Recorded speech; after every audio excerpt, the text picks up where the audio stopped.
लेकिन रूह की ताकत जब बढ़ जाती है तो बैठे बैठे मदीने तैयबा से मुल्के शाम में भी किसी की मदद कर सकता है। अब मैं आता हूं उसी गुफ्तगू पर।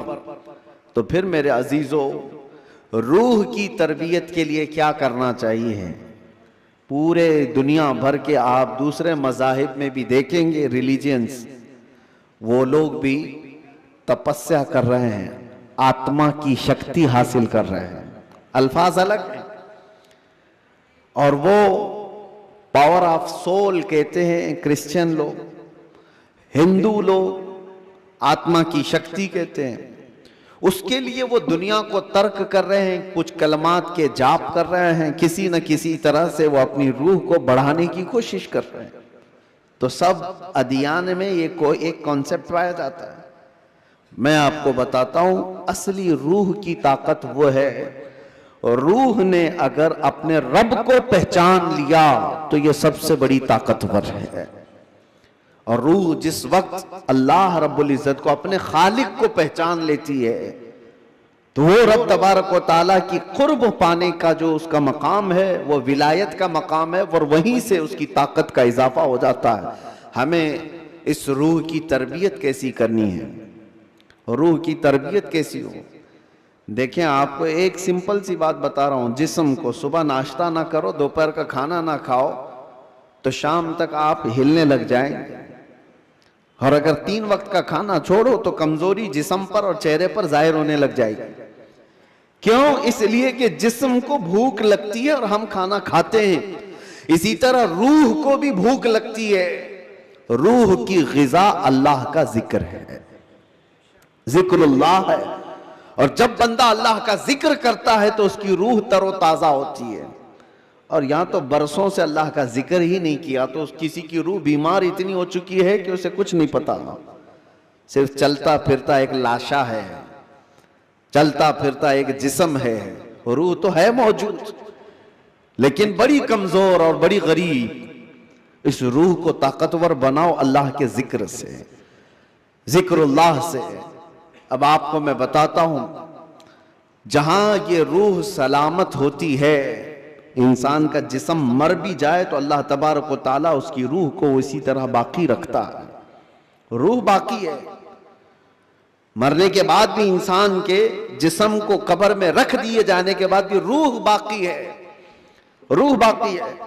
और रूह जब तक ताकतवर है वो क्या से क्या कर सकती है। तसर्रुफ अल्लाह तबारक व तआला उसको अता किया है। मौत के बाद भी औलिया कामिलीन की जिंदगियां हम जो देखते हैं वो इसी बुनियाद पर है कि उन्होंने अपनी जिंदगियों में जिस्म से ज्यादा अपनी रूह का ख्याल किया।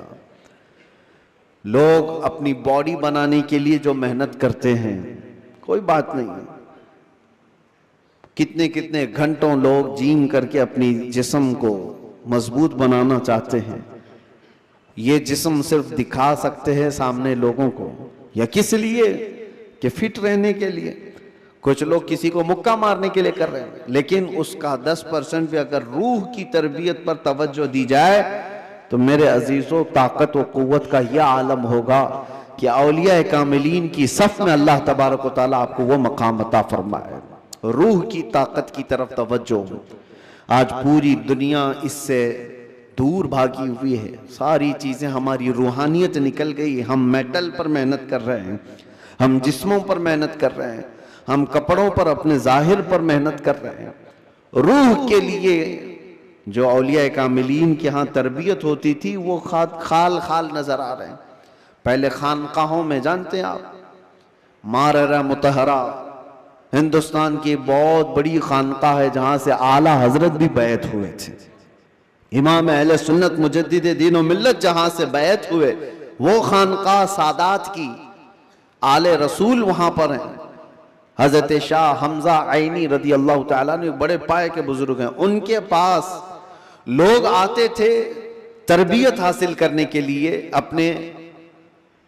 अपने जिंदगियों को संवारने के लिए, यही रूह की तरबियत के लिए। तो उनको क्या क्या कराया जाता था पता है?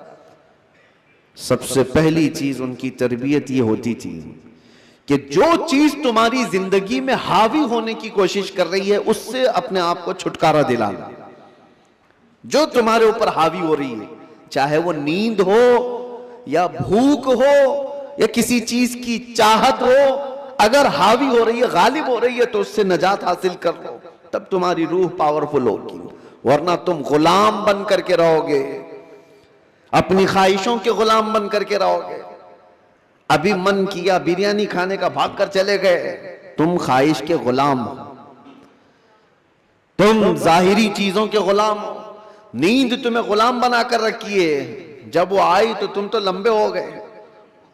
तुम्हारा कंट्रोल नींद पर नहीं, तुम्हारा कंट्रोल भूख पर नहीं, बल्कि वो चीजें तुम पर कंट्रोल रखी हुई हैं। तो समझ लो कि तुम कमजोर आदमी हो, तुम कमजोर हो, तुम्हारी रूह वो ताकत नहीं रखती, तुम मजबूर हो। औलिया कामिलीन को इसके बरअक्स तरबियत दी जाती थी। भूख पर कंट्रोल, ख्वाहिशात नफसानिया पर कंट्रोल और नींद पर कंट्रोल। हत्ता कि मैं आपको बताऊं, हजरत शाह मीना रहमतुल्लाह ताला अलैह लखनऊ के बहुत बड़े बुजुर्ग हैं। वो जब रात को इबादत के लिए खड़े होते, इंसानी फितरत का तकाजा है कि नींद तो आती है, लेकिन वो ये चाहते थे कि नींद इंसान की जरूरत है, उसको भी मैं अपने ऊपर गालिब होने नहीं दूंगा। मैं जब चाहूं सो जाऊं, लेकिन नींद जब चाहे तब मुझे ना सुलाए। नींद मेरी हाकिम नहीं, मैं उस पर हाकिम हूं। आपने क्या किया जानते हैं? रात को इबादत के लिए रोजाना खड़े हो जाते थे। एक दिन ऐसा हुआ कि झपकी आ गई और गिर गए। इसका इनको इतना अफसोस हुआ कि इबादत में नींद ने मुझे अपना गुलाम बना दिया। अल्लाह रब्बुल इज्जत की इबादत से मुझे नींद ने धोखा ऐसा दे दिया कि मैं गिर गया, उसका गुलाम हो गया। उसके बाद से रात को जब खड़े होते थे तो नमक में सलाई डालकर अपनी आंखों पे सुरमा लगाते थे। नमक का सुरमा लगाते। आम सी बात नहीं, सुनने में आपको आसान लग रहा हो। नमक के 2 तिनके भी अगर आंख में चले जाएं तो क्या हालत करते हैं। लेकिन हजरत शाह मीना फरमाते हैं कि नमक को पूरी तौर पर आंखों पे लगाते तो उनकी आंखों से खून जारी हो जाता था। लोग कहते भी थे कि आंखें सुर्ख होकर खून बहती थी, बहाती थी। आपसे कहा जाता कि आप इस तरह से आंखों को सख्ती कर रहे हैं। आप कहते इन आंखों की वही सजा है जो मुझे मेरे रब से दूर कर रही है।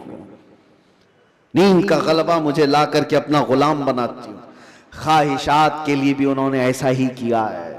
अपने ख्वाहिशात पर कंट्रोल जब तक आदमी नहीं करता, उसकी रूह ताकतवर नहीं है, उसकी रूह कोई ताकत नहीं रखती, वो कमजोर आदमी है। इसीलिए मेरे अजीजों, मैं जो बात कर रहा था, हजरत शाह हमजा आइनी, इनके यहां जो लोग आते थे, कुछ तो पंडित भी आते थे, जोगी भी आते थे तपस्या करने के लिए, कि सूफी संत हैं। इनके यहां जो तरबियत होती है वो बहुत आला दर्जे की होती है। आप ये कहते थे कि इंसान सबसे ज्यादा किन चीजों का मोहताज है? खाने का, पीने का, सोने का, यही सब चीजें ना।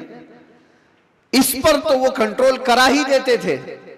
कोई कोई ऐसा उनके पास मुजाहिद होता, रियाजत करने वाला, कि 3 दिन 4 दिन तक बगैर खाए पिए इबादत में मसरूफ रहते, कुछ भी नहीं।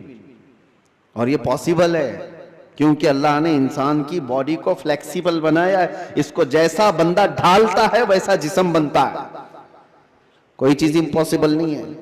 बुजुर्गों ने ये तरबियत किया। अब एक मकाम ऐसा आया कि खाने पीने की बात तो छोड़ो, ये जो मोहताजी है, जो भूख लगती है, इससे तो उन्होंने किनारा कर लिया। एक शागिर्द ने उनसे कहा कि हुजूर, खाने से तो हम मोहताज नहीं है, जब हम चाहेंगे खा लेंगे। भूख हमको गुलाम नहीं बना रही, याद, प्यास भी हमको गुलाम नहीं बना सकती, लेकिन ये जो सांस लेते हैं इसके तो हम मोहताज हैं। सांसों के बगैर तो रह नहीं सकते। आपने फरमाया मैं वो भी तरबियत तुम्हें करा दूंगा, उसकी भी तरबियत करा दूंगा। तो हबसे नफ्स औलिया कामिलीन के यहां, मैं तसव्वुफ की बात कर रहा हूं, एक तरबियत ये भी है उनके यहां, हबसे नफ्स। हबसे नफ्स या हबसे दम जिसको कहा जाता है, क्या है? उनको सांस रोकने की तरबियत दी जाती थी।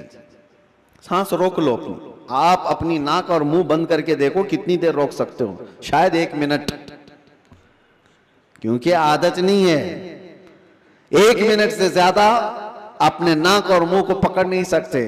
लेकिन तरबियत के बाद माररा मुतहरा की तारीख में है, हजरत शाह हमजा आइनी की बारगाह में जो तरबियत पाते थे, उनको सांस रोकने की जो तरबियत दी जाती थी, फजर के बाद वो सांस को रोकते थे तो जोहर तक लेकर जाते थे, जोहर तक। लोगों को ऐसा लग रहा होगा कि उड़ती हुई बातें हैं, नहीं मेरे अजीजों, जब बंदा अपने जिस्म को ढालता है किसी चीज में तो अल्लाह तबारक व तआला हर चीज उसके लिए मुमकिन बना देता। और हमने दुनिया में अपने जिस्मों को आजाद कर रखा है, सारी दुनिया इस जिस्म पर राज करती है, ख्वाहिशात हम पर हुक्म करते हैं, हम इन पर कंट्रोल नहीं पा रहे। आज जरूरत इसी बात की है कि हम जिन चीजों के एडिक्ट होते जा रहे हैं उन चीजों को अपनी जिंदगी से दूर करते जाएं। कोई ख्वाहिशात ऐसी हैं जो मेरे ऊपर हावी हो रही हों, उन ख्वाहिशात से अपने दामन को छुड़ाने की कोशिश करें। और यही तरबियत बारगाह मुस्तफ़ा सल्लल्लाहु अलैहि वसल्लम की थी। एक बात मैं आपको बताता हूं, मजबूरी के आलम में भी औलिया कामिलीन ने अपने आप को दुनिया के हवाले नहीं किया, दुनिया के हवाले नहीं किया, वो बचने की हर मुमकिन कोशिश करते रहे। एक बुजुर्ग के मुतालिक हमने पढ़ा है, हजरत मुश्की रहमतुल्लाह अलैह, इराक के एक बुजुर्ग, लेकिन वो जवान शख्स, मुश्की गालिबन अब्दुल्लाह कुछ नाम था, बहुत खूबसूरत, देखने में बिल्कुल हैंडसम नौजवान, एक कपड़े की दुकान पर काम करते थे। शहर की एक अमीर औरत कपड़ा खरीदने आई और वो अय्याश औरत थी, उसने लड़के को देखा, नौजवान को, उस पर फरेफ्ता हो गई। बहाने से कपड़े की बहुत बड़ी थान खरीदा और उसके बाद उस नौजवान से कहा, क्या तुम मेरे महल तक पहुंचाओगे, मैं उसकी उजरत दूंगी। भोला भाला नौजवान कपड़े उठा लिया और चल पड़ा।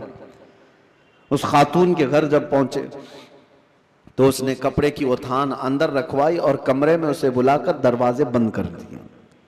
और उसके बाद उस नौजवान से कहा कि तू अब आजाद नहीं है, तू मेरे पास कैद है, मैं तुझे यहां पर इस बहाने से ले आई हूं, तुझे जो चाहिए वो मैं दे दूंगी, माल दौलत जो भी है, लेकिन मेरी ख्वाहिशात पूरी कर दे। वो कांपने लग गए। अल्लाह का खौफ, अल्लाह का डर, जिसकी रूह मजबूत और ताकतवर होती है, हर मुसीबत से उसको किसी न किसी तरह बचा लेती है, अल्लाह का फजल होता है। उस नौजवान ने कहा, यह हरगिज मैं नहीं कर सकता, मैं नहीं कर सकता। उस खातून ने कहा, तो फिर तुम यहां से बच के भी नहीं जा सकते, किसी हालत में तुम बच के भी नहीं जा सकते, और ना किसी को पता है कि तुम यहां अंदर हो। कल को मैं ये इल्जाम भी लगा सकती हूं कि तुमने मेरी इज्जत को तार तार किया है और तुम्हें मैं फांसी की सजा भी दिला सकती हूं। उस नौजवान की मजबूरी देखें कि खातून ने ऐसे उसके ऊपर हावी होने की कोशिश की कि किसी भी तरह से उसको गुनाह की सरजमीन पर धकेल दे। लेकिन ये नौजवान है, अचानक न जाने दिलो दिमाग में क्या ख्याल आया, कहा कि ठीक है, मुझे इस्तिंजा करना है, तहारत, टॉयलेट जाना है। उसने कहा यहीं अंदर ही है, अंदर तुम फारिग हो जाओ। तो वो तहारत खाने में गया। नौजवान कुछ नहीं देखा, वहां की गलाजत उठा करके अपने चेहरे पर, अपने जिस्म पर सब लगा लिया और बाहर आया उस खातून के पास। उस औरत ने देखा कि बदबू और ये गलाजत ये जिस्म पर, वो चीख मारकर दरवाजे खोलती है कि कोई पागल आया, इसको घर से निकालो, जल्दी यहां से निकालो इसको। तो सारे लोगों ने पकड़ करके इनको निकाल दिया। कि पागल नौजवान घर के अंदर कैसे घुस आया। इनको इसकी नहीं पड़ी थी कि मुझे लोग पागल कहें, लोग मेरी बदबू को देखें, लोग मुझे गलाजत मला हुआ शख्स कहें, कुछ फिक्र नहीं थी। और नौजवान वहां से निकला और रास्ते में एक कुएं में जाकर उसने गुस्ल किया। रिवायत में मौजूद है, उसके बाद से हर दिन उनके जिस्म से मुश्क की खुशबू आती थी। अल्लाह तबारक व तआला के लिए जब बंदा अपने जिस्म को बचा लेता है तो रब तबारक व तआला उसको हमेशा के लिए महफूज कर देता है या खुशबूदार कर देता है। यह बात मैं इसलिए अर्ज कर रहा हूं कि जिन लोगों ने ख्वाहिशात पर कंट्रोल पा लिया, वो थोड़ी देर की तकलीफ तो हो सकती है, लेकिन हमेशा के लिए अल्लाह अज़्ज़ा व जल ऐसी इज्जत बख्शता है कि आप उसको गुमान भी नहीं कर सकते, गुमान भी नहीं कर सकते। आज हमारे रूहों की तरबियत की जरूरत है, जिस्म से ज्यादा रूह की तरबियत करो। और जिसकी रूह गलीज हो गई है, उस रूह का लोगों के दरमियान रहना एक मुर्दे की तरह है, मुर्दे की तरह है। इसीलिए मैंने देखा है, तारीख में आपको पता है, हजरत साबिर कलियरी रहमतुल्लाह ताला अलैह के मुतालिक आपने सुना होगा, क्या आपसे आपके मुरीद ने पूछा था कि फना और बका क्या चीज है, तो आपने फरमाया था कि मैं तुमको बाद में बताऊंगा। फना और बका, फना का मतलब खत्म हो गया, बका का मतलब बाकी रहने वाला। तो आपका इंतकाल हुआ, आपका गुस्ल कफन सब करके जनाजे के लिए रखा गया, तो कौन आगे बढ़े नमाज पढ़ाने के लिए? सफ़ें लगी हुई थी, हजारों की तादाद में लोग मौजूद थे। एक घोड़सवार आए, चेहरे पर कपड़ा पड़ा था, सीधे वो इमामत के आगे बढ़ गए, नमाज पढ़ा लिया।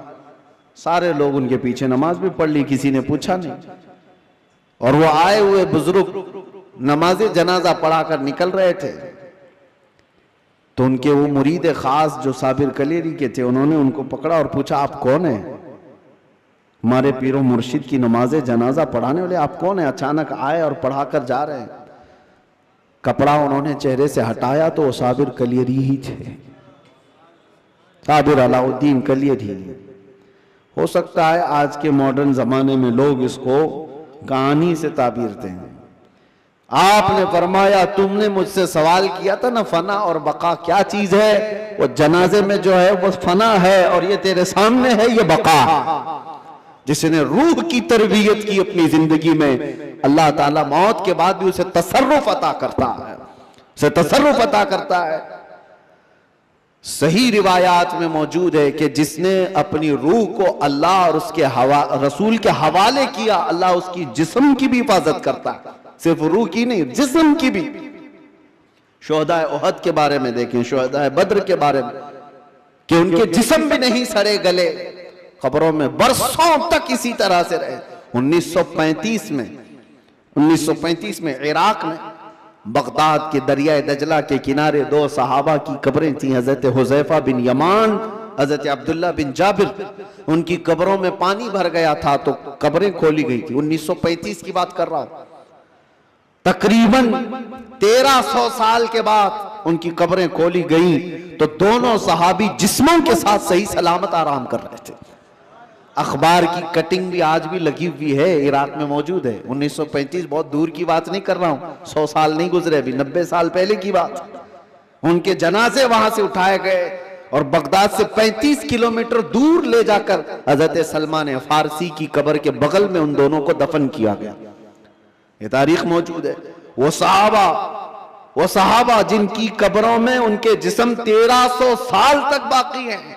कहना यह है, जिसने अपनी रूह को अल्लाह के हवाले कर दिया, अल्लाह उसके जिस्म की भी हिफाजत करता है। और जो सिर्फ जिस्मानी ख्वाहिशात के लिए जी रहा है, उसके जिस्म का हाल तो यह है, इधर रूह निकली उधर जिस्म में बदबू शुरू हो गई, इधर रूह निकली जिस्म फलना फूलना शुरू कर दिया। अजीजा ने गिरामे वकार, हमारे इन जिस्मों की औकात कितनी है मैं आपको बता दूं। गुफ्तगू को समेटते हुए सिर्फ इतनी बात अर्ज करूं, कहा गया है कि कब्र में हमारी तख्तियां बंद करके जब लोग चले जाते हैं कब्र की मिट्टी में, आपको अंदाजा है, आप मुंबई के कब्रस्तानों को देखते हैं और बहुत जल्दी यहाँ कब्रें खोली भी जाती हैं, लेकिन जहां नहीं खोली जाती वहां के लिए भी मैं बता रहा हूं, दफन करके चले जाने के बाद एक दिन के अंदर, सिर्फ एक दिन, 24 घंटे जब गुजर जाते हैं तो पेट में का और दिमाग में का पूरा पानी पीप के जरिए से या किसी तरह से उसके नाक और मुंह से बाहर निकल जाता है, उसके कानों से सब निकल जाता है। और उसके बाद दिन जैसे जैसे गुजरते जाते हैं, अगर कब्र के हशरात यानी कीड़े मकोड़े उसके जिस्म को खाने लग गए तो बहुत जल्दी वो गलना शुरू कर देता है। 3 दिन के अंदर पेट फट जाता है, और पेट के फट जाने के बाद जो ताफुन निकलता है उसकी चीजें सब उसकी बाहर हो जाती हैं, और उसके बाद 9 दिन गुजर जाते हैं या 10 दिन गुजर जाते हैं तो जिस्म की सारी चमड़ी पक जाती है, पूरी चमड़ी, चाहे उसको जितनी भी हिफाजत से रखा जाए, रूह ने साथ छोड़ दिया है तो अब जिस्म तरतीबवार एक एक चीजें इसकी खत्म होती चली जाती हैं। इसके नाक से, इसके कान से, इसके मुंह से गूदा बाहर निकल आया, पेट फट गया, अब चमड़ी गलने लग गई। फिर उसके 40 दिन गुजरने वाले होते हैं कि हड्डियां सब बाहर निकलने लग जाती हैं, दिखती हैं, हड्डियों का इजहार हो जाता है, चेहरा किसी हद तक रखा जाता है। कहा गया कि महीना गुजर जाता है तो कि उसकी आंखों की पुतलियां भी बाहर निकल जाती हैं। महीना 2 महीना गुजरता है कि उसके बाद फिर जिस्म के अंदर जितनी नरम चीजें थी सब निकल जाती हैं, फिर ढांचा बाकी रह जाता है, और ढांचा, हड्डियां भी अपने आप में टूटने लग जाती हैं। उसके पैरों की हड्डियां उसके कमर से अलग हो जाती हैं, उसके घुटने से उसके रान की हड्डियां अलग, उसके बाजुओं की हड्डियां अलग। इसीलिए 6 महीने साल भर के बाद जब आप कब्र को दोबारा खोद रहे होते हैं तो पूरा ढांचा किसी को नहीं मिलता, किसी की घुटने की हड्डी, किसी के सर की खोपड़ी और किसी के पैर की हड्डी, यही सब चीजें मिलती हैं। जिस्म सब छोड़ चुका होता है।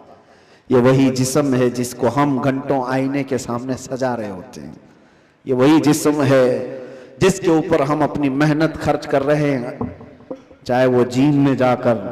मैं नहीं कहता कि फिट नहीं रहना चाहिए, फिट रहना चाहिए, लेकिन ये नहीं है कि कुल मेहनत हम अपने जिस्म पर लगाए और रूह का ख्याल भी नहीं किया कर, रूह का ख्याल ही नहीं किया तो ये जिस्म जिस वक्त साथ छोड़ देता है तो मेरे अजीजों बहुत बुरा हशर हो जाता है। मौला अली करमल्लाहु वजहुल करीम एक बार कब्रस्तान तशरीफ ले गए, कब्रों को सलाम किया, सलाम अलैकुम या अहलल कबूर, और उसके बाद वो मौलाए कायनात हैं, कब्र वालों से यूं कहते हैं कैफ अहवालुकुम या अहलल कबूर, ऐ कब्रों वाले तुम्हारे हालतें क्या हैं। सईद इब्ने मुसय्यब हजरत अली के साथ थे। हजरत अली रदी अल्लाह तआला अन्हु के शागिर्द, मदीने के मशहूर ताबई सईद इब्ने मुसय्यब कहते हैं मैं मौला अली को देख रहा था, वो कब्र वालों से पूछ रहे हैं, थोड़ी ही देर के बाद आपकी आंखों से मोटे मोटे आंसुओं के कतरात निकलने लगे और सारों कतार आप रोने लगे। सईद इब्ने मुसय्यब पूछते हैं मौला अली करमल्लाहु वजहुल करीम से कि सरकार आप इनसे बात कर रहे हैं और रो किस बात पर रहे हैं। मौला अली ने फरमाया मैंने इनसे सिर्फ इतना पूछा कि तुम्हारी हालतें क्या हैं, तो कब्र वालों ने मुझे जवाब दिया, ए अली हमारी क्या हालतें पूछते हो। उस चेहरे को रब तबारक व तआला ने बिच्छुओं की ग़िज़ा बना दिया है जिसको हम सजाया करते थे, उन बालों को जिनमें हम कंघा करते थे पीप निकल आया है, कीड़े खींच रहे हैं, हमारी उन आंखों को आज खीरा कर दिया गया है, इन आंखों को सियाह कर दिया गया है, हमारे वो बाजू जिस पर हमें बड़ा नाज था हम आज हिला भी नहीं पाते और इनको बड़ी मजबूती के साथ तोड़ दिया गया है, खत्म कर दिया गया है। हजरत अली करमल्लाहु वजहुल करीम सईद इब्ने मुसय्यब से कहते हैं कब्र वालों के ये जवाब सुनकर बताओ क्या मैं मुस्कुरा सकता हूँ, क्या मैं हंस सकता हूँ। तो फिर अल्लाह का खौफ है कि मैं ज़ारो कतार रो पड़ा। मेरे अजीजों हम सब भी उसी मंजिल के राही हैं, हम भी उसी आखिरी मकान के मुसाफिर हैं जहां हम सबके साथ ये होना है।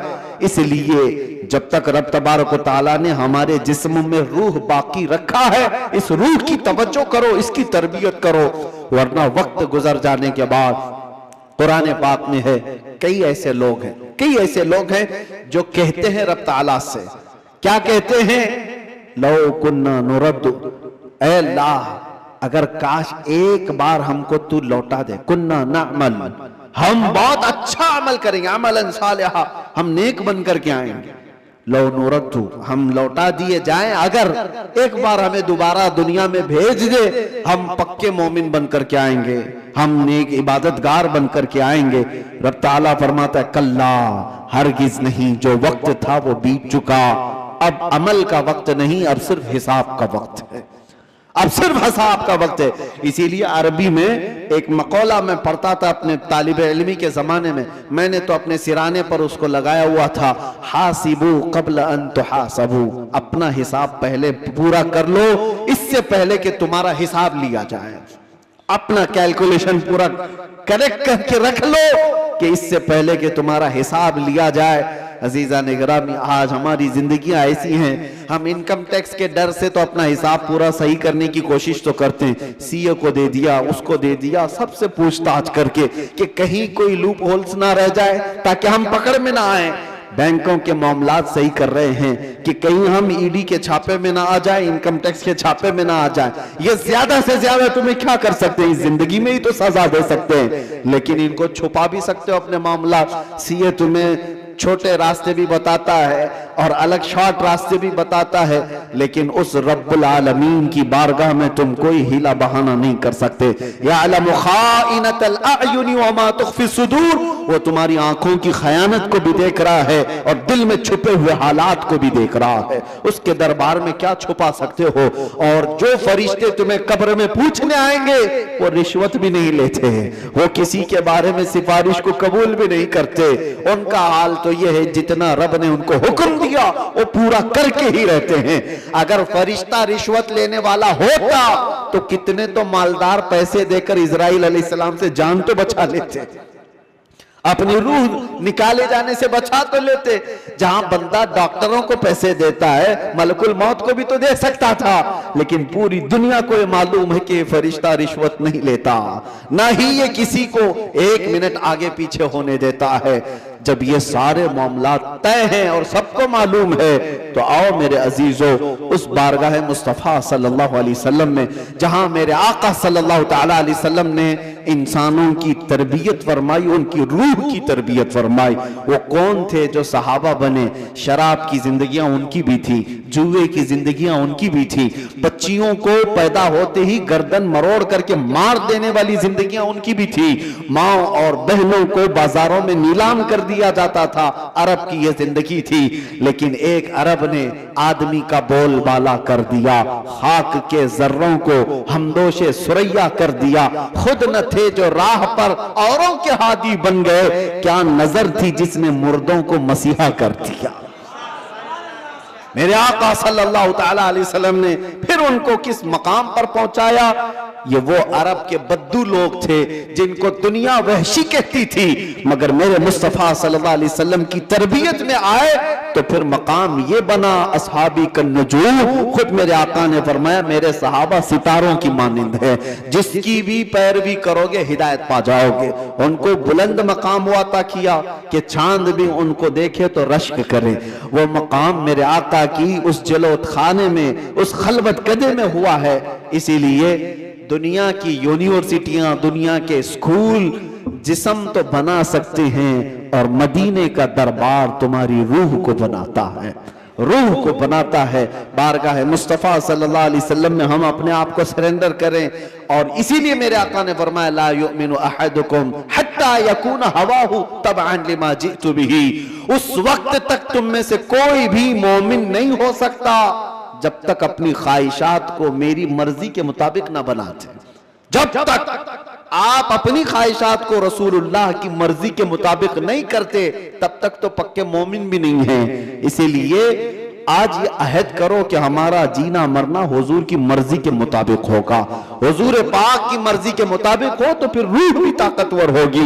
इसीलिए मेरे मुर्शिद ने कहा जिंदगी ये नहीं किसी की किसी के लिए, जिंदगी है नबी की नबी के लिए। अरे ना समझ मरते हैं जिंदगी के लिए, जीना मरना है सब कुछ नबी के लिए। या रसूल अल्लाह दहन में जुबान तुम्हारे लिए, बदन में है जान तुम्हारे लिए। हम आए यहाँ तुम्हारे लिए और उठे भी वहां तुम्हारे लिए। जब बंदे का ये अकीदा बन जाए तो फिर देखो उसकी जिंदगी में इनकलाब कैसे आता है।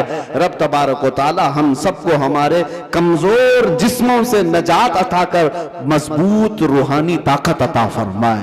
मौला करीम हमारी आंखों में नूर मुस्तफा अता फरमाए, हमारे दिल को वसवसों से महफूज फरमाए, हमारे बाजुओं में कुव्वत हैदरी अता फरमाए। मौला करीम इस पूरी उम्मत को इस्लाह की तौफीक अता फरमाए। रब्बल आलमीन हमारे दरमियान सलाहुद्दीन पैदा फरमा, हमारे दरमियान खालिद इब्ने वलीद के नक्शे कदम पर चलने वाला जवान अता फरमा, सहाबा का सच्चा शहदाई अता फरमा, गौस व ख्वाजा का गुलाम हमारे खानदानों में